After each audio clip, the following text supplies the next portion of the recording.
Hey everyone, welcome back to part 4 in the series, our playlist of how to make a browser-based web game using Laravel. If you've been following along, hopefully you saw in the last video, that we upgraded from Laravel 7 to 8. In reality, I just reinstalled Laravel 8 because we were just barely starting and it was easier. So hopefully you've had opportunity to do that and then created the couple of models and migrations, well, three actually, three models and migrations that we created in the last video as well. So now we're going to pick up from there. We're going to create a few more migrations, more user-specific ones. This will give us a foundation for a user to log in and start interacting with the data. That won't happen this video, but we just want to get the foundation in place. So let's get started.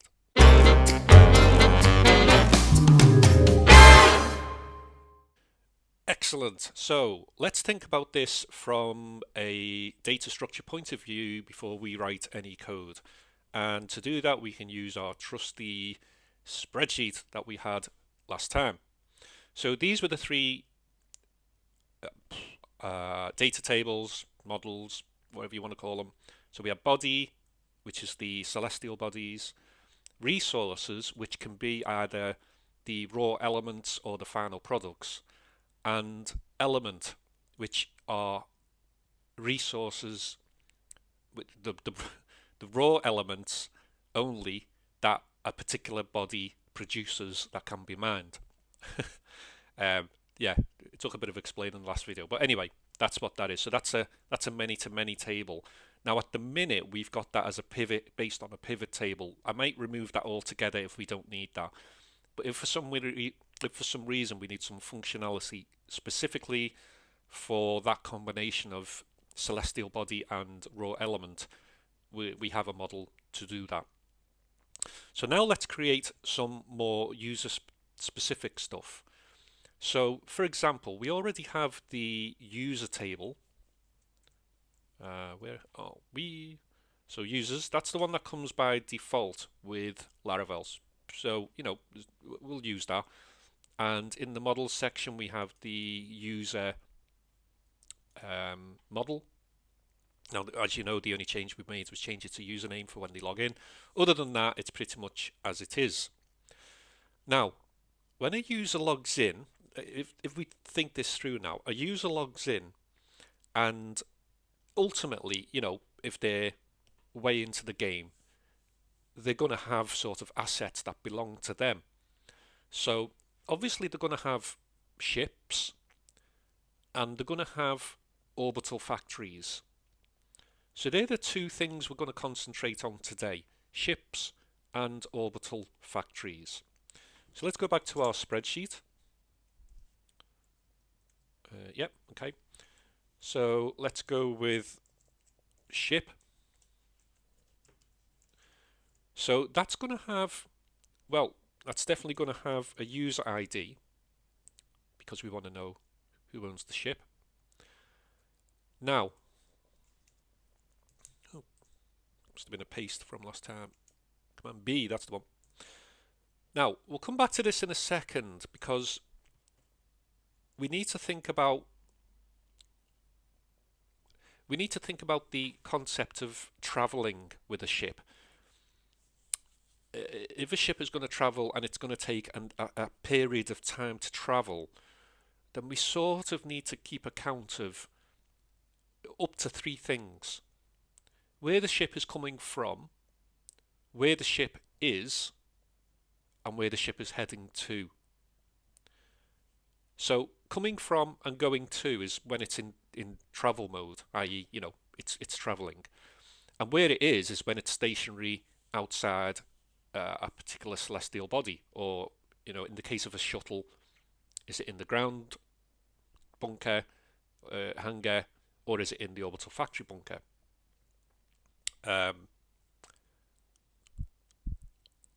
Yeah. So how can we do that? So I was working on another game, another concept game that I've just been toying with the idea with, and I'm hopefully going to introduce that as a playlist as well. But it uses a similar thing where things travel. distances. It actually uses a real map. It's based on like a UK map system, but I'll come to that. It's another playlist. Um, but obviously there's the concept of time. So how do we factor this in? Now I may have mentioned this already that I'm toying with the idea of having a script run every 60 seconds. So basically, we could call that a click. I'll call it a click for terminology's sake so that you understand what I'm on about. So every 60 seconds on the minute, a script on the server runs, processes any input and any existing data. So that hopefully will only take a few seconds tops. And then update the relevant data that can then be accessed by the player within that 60 seconds to update their local instance of data on their, tablet or browser, whatever they're using. Make more changes based on that, and then that then gets submitted back up to the server in line for the next click. So that's sort of how I envisage this working. So the idea of time with a ship traveling is going to be in a number of clicks. So it's going to take 5 clicks maybe to get from, or 4 clicks I think it is in the game, for actual clicks of, say, Earth to Mars or Earth to Venus. So, I mean, because we're doing multiplayer, it might not work out like that. It might be far more. Otherwise, 4 minutes might not be enough warning time for any other player to respond. But you get the idea. There's an element of a number of clicks. So we need to sort of factor in. Well, let's think about it when a ship is stationary. So we're going to have a body ID. So that's going to be when the ship is stationary. Now, if I say, okay, let's say this is orbiting Earth. So this is a big ship, and it's one of the big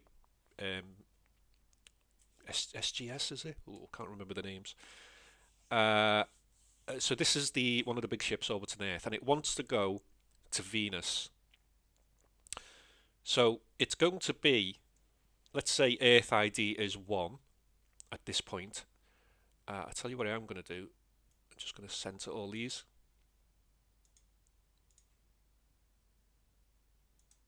Okay. So it's outside Earth. Now I click that I want to go to Venus, but at this point it's still at Earth. I've just set a destination as Venus. So I could have another column here called destination ID. Let's say Venus is 2. Now, this is good, but it doesn't tell me the state of the ship. Is the ship actually in transit, or is it still at Earth waiting to depart? So we need more information. So we could have another field. How could we do this? If this is getting updated every minute,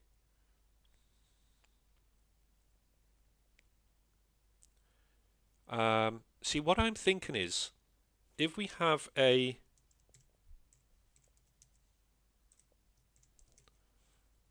field arrive at, and let's say that's 10, 10. Oh, actually, it needs to be a date as well, doesn't it? So let's just put a random date in there for now. 09. What date is it? 28th? We'll just say 10.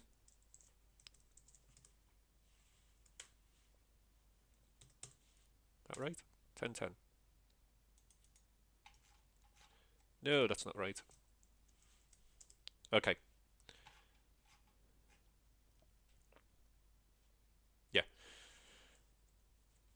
Now, so that says current arrival is going to be at 10:10. Now, if the ship was in transit and it was like 10:08, then that's fine. We can leave that as it is. But what if the ship hasn't left?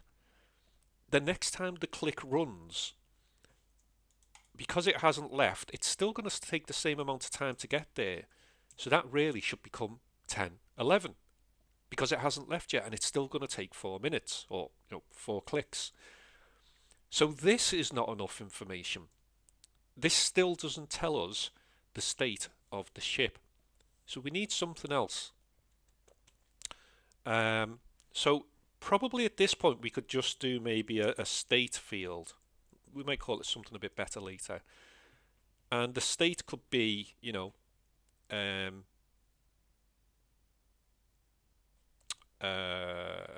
be one of two fields. So we could have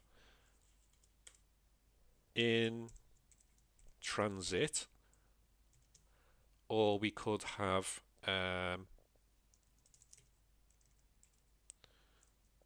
stationary. Is it with an A when it's something not moving? Or is it with an E? I think it's with an A, isn't it? Or we could have docked. Oh, okay. So yeah, because if it's actually at an orbital station, excuse me, if it's actually at an orbital station, it could be hovering outside, or it could be docked. If you played the game, you'll know. Or it could actually be moving. So if it's in transit,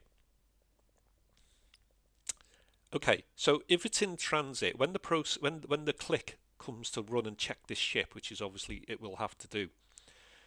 If the click is running at 10:10 and this is in transit, then it's not going to do anything because it's still going to arrive at 10:11 and it's still in transit. If it comes and if it's say 10:07, or if it's, let's say it takes 4 clicks to get there, but it's 10:08 and it says it's stationary or docked, then it can up this by 1 minute. Do you know what? This is sounding like I don't really want to keep the date in there. I wonder if we should just keep the number of clicks, and then count down the clicks as it moves, rather than the absolute time it gets there. It's going to be easier to do that, isn't it? And obviously going to save a bit of resources on the click script. Oh, am I going to regret this? Do you know what? Let's do it. So clicks is going to be 4. Now we just need to make a note as well that if it's in dock and it says 4 clicks, when you come out of dock, that'll be a click, but it's still 4 clicks because in the original game that did take a move. But what we're doing is just working the actual distance. We still haven't set it as it's to go off. You can't go from the dock straight to another planet. So that's just something we need to bear in mind and portray that in the game interface. But for argument's sake, we're just dealing with if it's in orbit for the minute. So let's try this again. Let's say it's 10. Let's say that the script's running, and let's say it's now 10:10. So that says 4 clicks, but it's stationary. Well, that's fine. Nothing's going to change. It's still 4 clicks, and it still stays stationary. If it's in transit, what it will do is it'll knock one, as the script runs, it'll knock one off here. Then the script runs again, it'll knock one off here. Then the script runs again, it'll knock one off here. Then the script runs again. Now, if it goes to 0, that means we're there. So a few things have to happen here. Number 1, it has to knock that to 0. Yeah. Number 2, we're now at the destination, so that's now our current situation. So this has to be set to null. Well, we'll just empty it out. This has to be set to the destination ID, and this has to be set to stationary. So we need to change the click as we would normally, delete the destination, update the body to what the destination was. So we must be sure to do that before we delete the destination, and change that to stationary. And that'll handle our travel.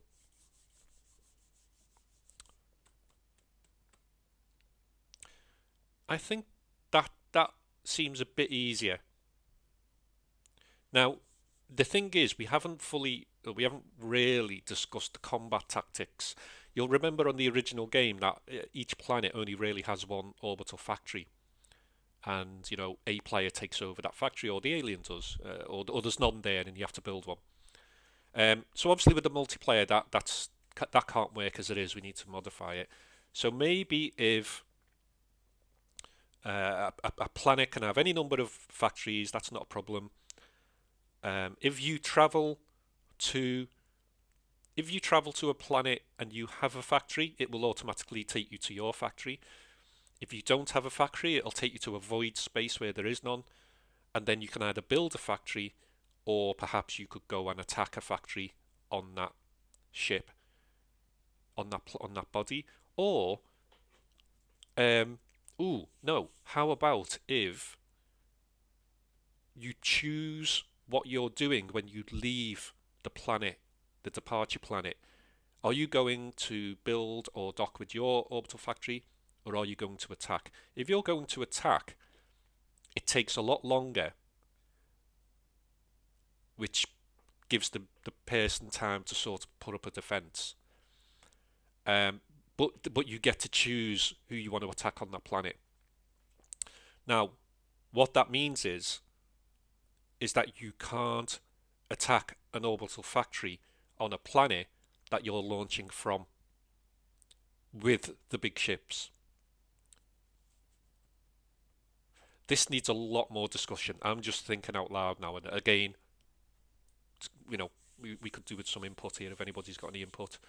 Um, that sounds okay to me. And what we could do is the shuttles, which are used to transport the stuff from the base up to the orbital factory, we could modify them perhaps to have a weapon system for attacking orbital factories on the same planet. So they won't have as much firepower, so they won't be as effective, but they won't take as long to get there. But they can't be used to go to other planets. Okay, that sounds interesting off the top of my head. I'm sure there's going to be some issues with that. But that sounds like it could work as a starter. We can always come back and change that. Well, let's do that. Anyway, that means we need to concentrate on this and get this ship up. Now,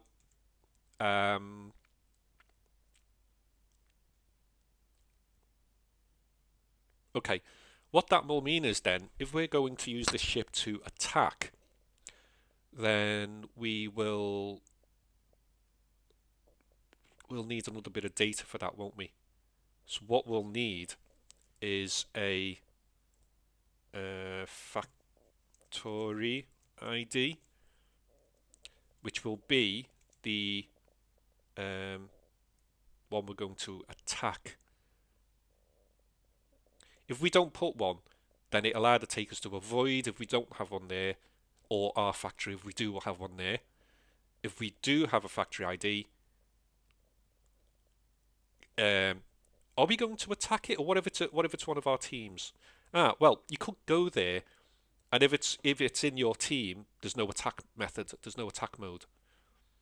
It's just maybe you can dock with that orbital factory, get some resources from them if it'll trade with them perhaps. Yeah, maybe you could just hang out outside and trade some way perhaps with them.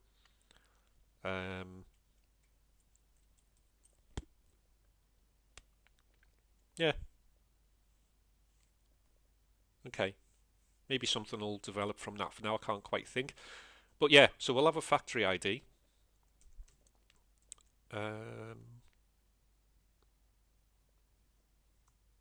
Okay, let's create this model as it is then. So, so we're going to call this ship.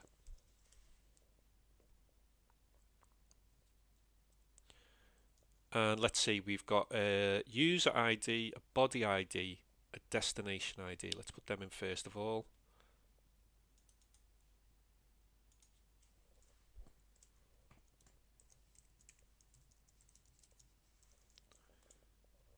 So a user ID,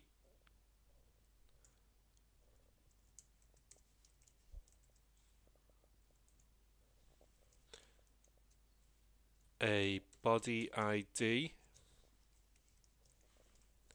and a destination ID. Okay, then we have the number of clicks to its destination, its state, and the factory ID intended. So clicks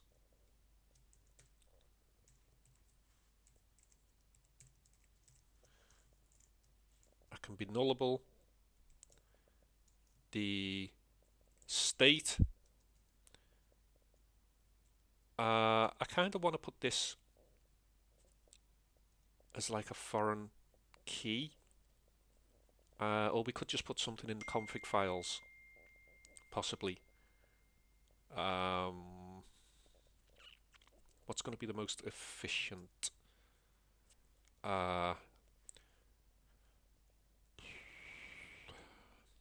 Let's just see how to do an enum.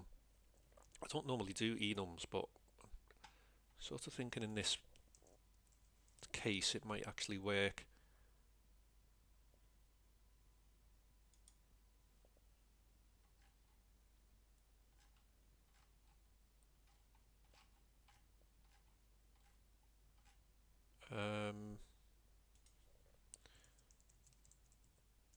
Let's just do a Google search on that.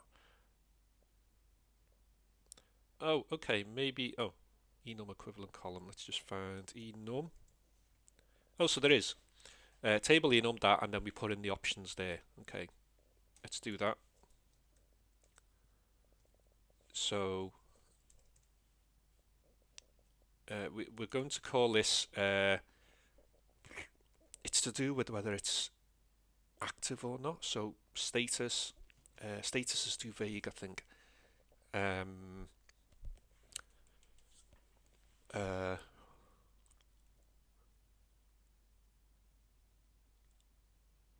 Actually, there's probably not going to be much more happening with the ship. Might as well just call it status. So status, and we're going to have in transit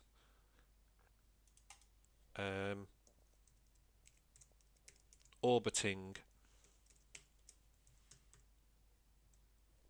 partly because I don't want to look up which version of stationary it is, and docked. But also, oh, we will need another one. Ground, because the ship's table is going to handle the shuttles, and the shuttles can go to ground. In fact, they can go to ground, docked and orbiting. They can't go in transit. Oh, actually, no. If we're going to use the shuttles as part of the combat sequence on the same planet, they could go into transit.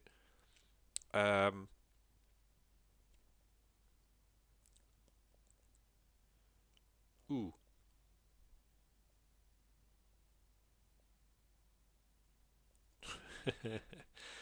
Do we want to do that?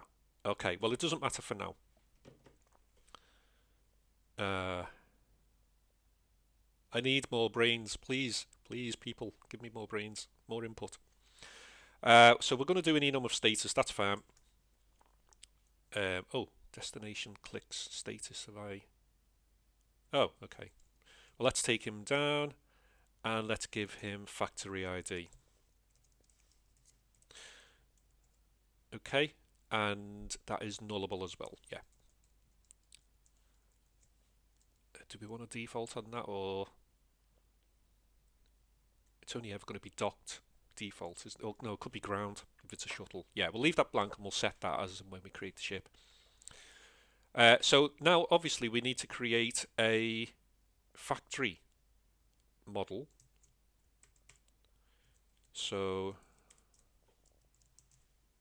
this is the orbital factory. I'm hoping this doesn't conflict with the factory system in Laravel that creates dummy data. I hope not. Anyway, it should be fine. Okay, so we have the factory model.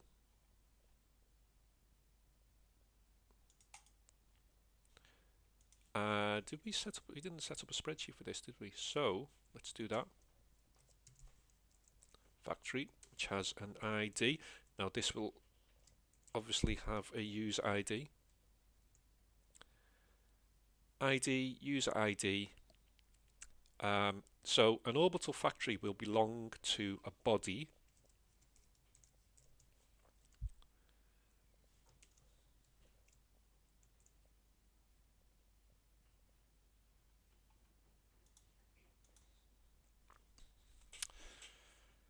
So just took a quick break there. So we're making our factory model. We have a user ID, a body ID. Yeah, because the factory will have to be at a celestial body. Um, I'm wondering if we need to keep track of its construction state.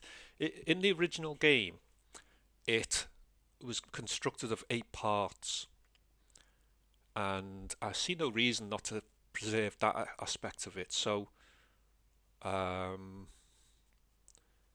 uh, yeah, maybe, actually, yeah, because if it's part damaged, we could, rather than just saying it's completely destroyed, I mean, we could add extra things like we could have a shield system and other kinds of defense systems to it.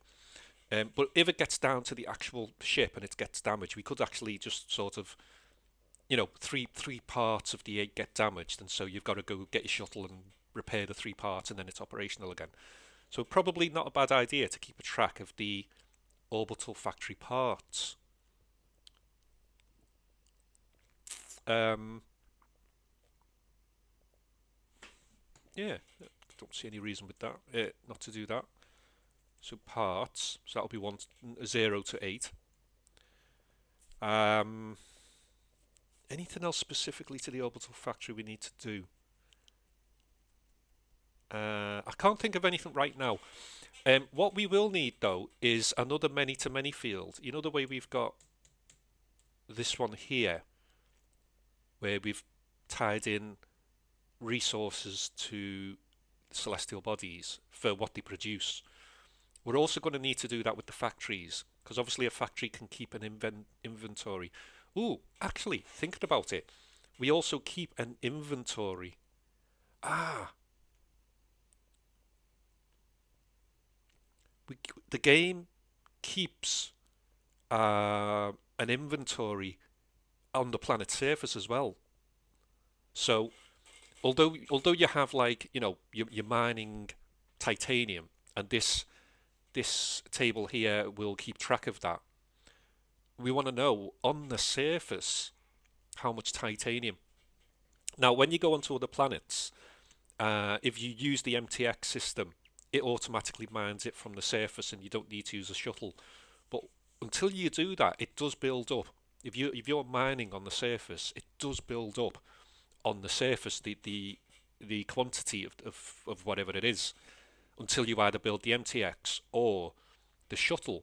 But even when you build the MTX, it only beams up to the factory what it's mined on that particular click. Anything that was already on the surface, you still need to manually handle.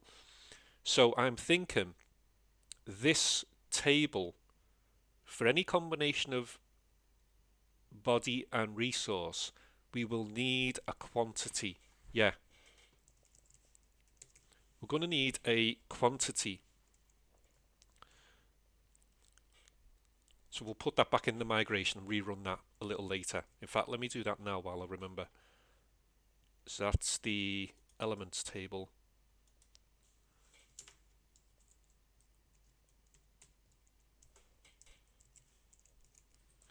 And we'll put, is that nullable or?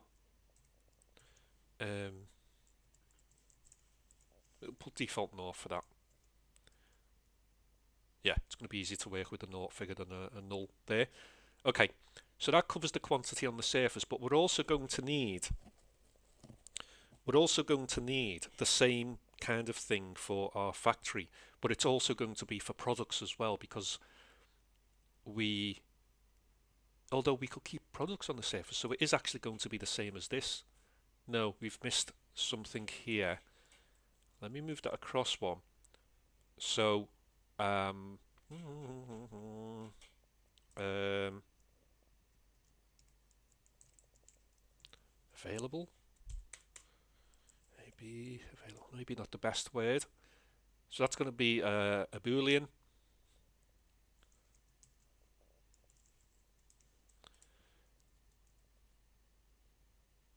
Let's just add another row in here.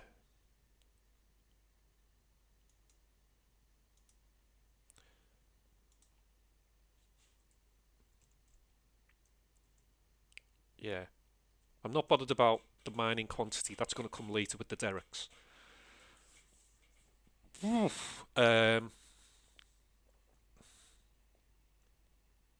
Okay, so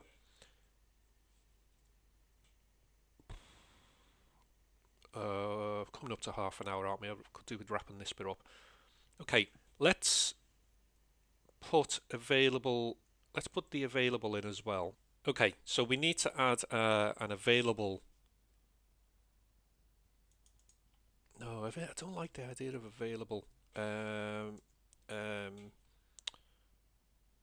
Source.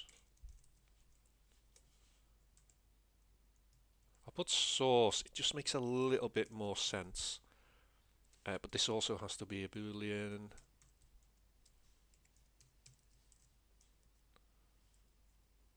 And default false.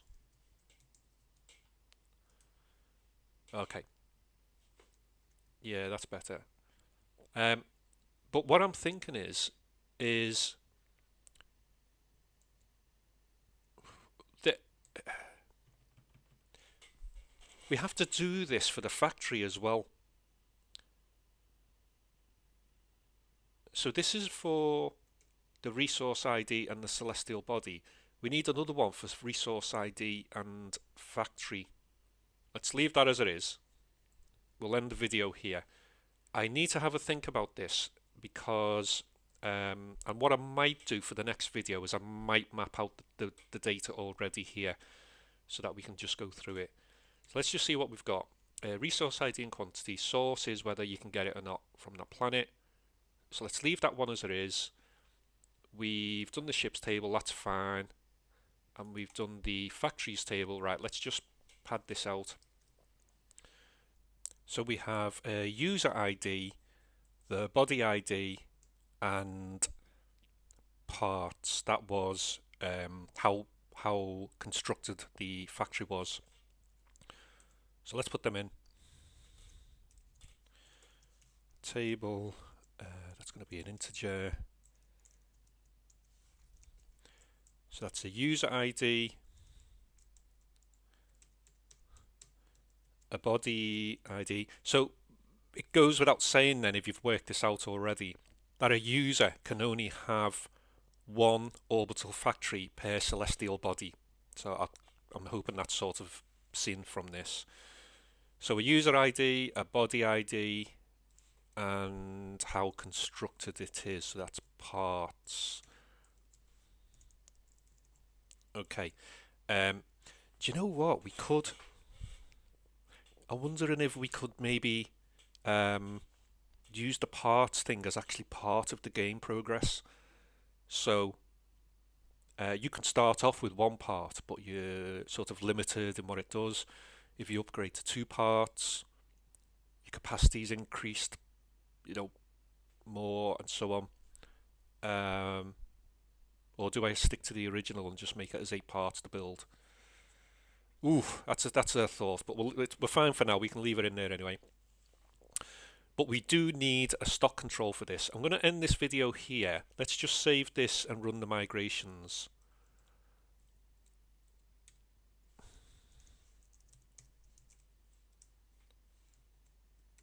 Where are we? Okay. Yeah. So let's end this video here. And I'll carry on. I'll just maybe mess around with the spreadsheet and just see if we can get the rest of the data structure a bit more in place to carry on for the next part. It's getting good, isn't it? I'm having to think. I appreciate you watching. If you like this video and you want to see more, please subscribe. I'll hopefully be seeing you soon in the next video, and hopefully I'll have a bit more structure with some of the database tables that we can go forward with. Thank you.